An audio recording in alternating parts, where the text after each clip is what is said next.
I would classify Roger as the most enthusiastic and the most compelling figure that I've ever met. He's a pace setter. He's not afraid to try new things. Some of them work, some of them don't work. I got in this business because nothing else worked out. I tried to be a priest. I went to the seminary. I later ran for public office. I was defeated. Tiny hired me. He rescued me from unemployment. Tiny Krieger taught me what a positive institution government can be for the common good, and instilled in me the ability to see broadcasting being able to do that same thing. I went from being an aide in the state senate one day to being the general manager of a radio station the next. It was a privilege to be able to work for Roger, I think, at the beginning of his radio career, because as he started out, it was all a building process. When you enter this business without the preconceived notions of traditional broadcasting, you are much more likely to take risks and be able to do things differently. He was very aggressive. He liked to win. Small market broadcasters need to exceed the expectations of assets.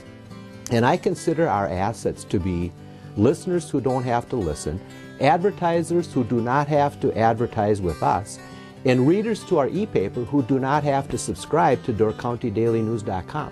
And we constantly talk about how we exceed expectations, and expectations that are not identified can never be exceeded. I would describe Roger as being one of the ultimate risk takers. I think Roger is a great risk taker. Roger the status quo is not good enough. Even if things are going well, there's no coasting in this business, or no coasting as far as he's concerned. There's only one way to go, and that's 100%. You cannot survive in small market broadcasting without taking risks. It's a roll of the dice. All you have to do is be lucky enough to turn up right a couple more times than you are wrong. He pushes salespeople like myself too, that we got to get outside our comfort zone and be more bold and go out there and do things and do exceptional things.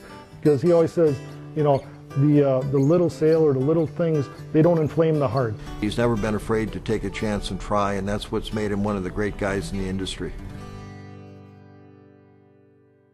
Roger was considered by many in the Wisconsin broadcast industry to be the father of what is now called the shopping show. Roger was pretty much the inspiration of the original shopping show, and I think he takes pride in that. I called Roger and asked if I could come up to his office and if he would tell me about the shopping show.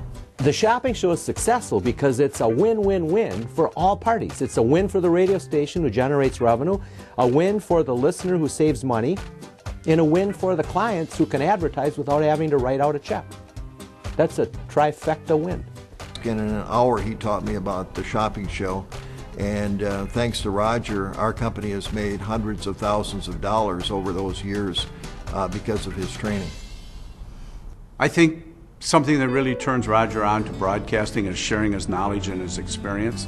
The ability to be able to go share the gospel of radio with other broadcasters. Roger has been very generous in sharing his knowledge and ideas with broadcasters, not only in Wisconsin, but throughout the entire United States.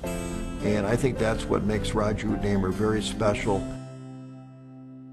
I really believe Roger is a human being who believes in doing the right thing. If you're entrusted with this gift of a broadcast property, that with that comes a moral imperative that you also not only make people better consumers, but more importantly, better citizens. He is certainly known in his markets for editorials. I'm not shy in stating my opinion, so I like somebody like Roger stating his or hers, and he did it, and he did a good job. And I think by disturbing the slumbering tranquility of often apathetic people, that we can stimulate the thought and the action that makes small communities better places to live. But I remember always on Monday having a editorial from Roger, and they were not always supportive of me, and I'd always have to send them a note and say, you know, you better get your facts correct, Roger. I like being able to be known as someone that can help people that don't have anyone else to speak for themselves. We're in the media business, and we sometimes have to stir the pot, and I think that's what editorials, it gets people thinking, and that's really an important part, I think, of local media. Roger brought whatever he thought was right to the community and hoped to let the community change with him. He has done a lot for the Wisconsin Broadcasters Association. He has committed his time. To me, Nothing says success more than involvement.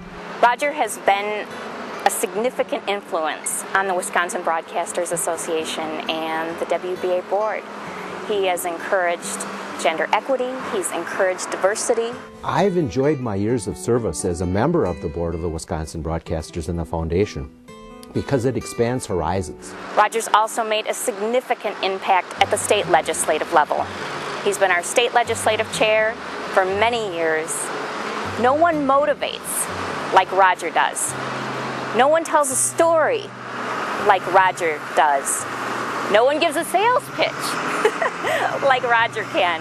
And as Roger says, lobbying is selling. When I look at other people that have come before me in this industry, I want to pay back an industry and pay my dues to an industry as many other people have done for generations in Wisconsin broadcasting. He's eloquent, he motivates, he's our cheerleader, he can work both sides of the aisle, and when Roger talks, people tend to listen. The major benefit of small market radio is that a single broadcaster can make a difference. We can make a difference in the lives of our listeners, and we can certainly make a difference in the lives of our clients. I think Roger Utnehmer will go down in Wisconsin broadcast history as being one of the finest small market broadcasters this state has ever seen and probably ever will see. And I think the industry has been very well served by his leadership. You'll probably be remembered as the kind of a guy who broke the mold. I would love to see other people inspired to get into this business and recognize that radio's best days are ahead of us. I'm as optimistic as a hungry mosquito at a clothing-optional beach about the future of broadcasting in America. He's a dedicated broadcaster. I like those kind of people.